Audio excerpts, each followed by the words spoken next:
Ma! Pati asawa ko pinipeste nyo na!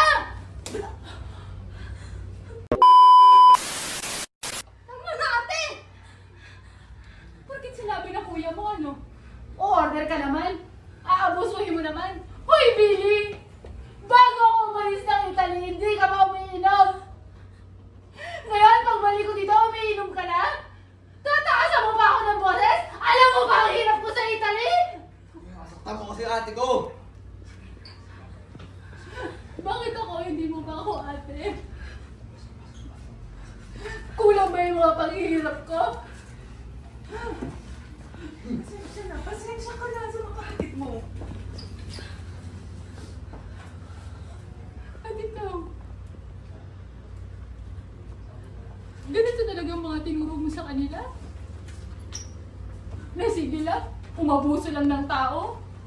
Hanggat kaya, sige lang. Ma! Pati asawa ko pinipeste nyo na!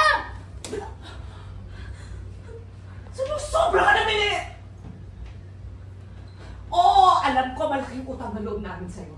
Oo, alam ko na malaking kasalanan. Malaki ang kasalanan namin sa'yo.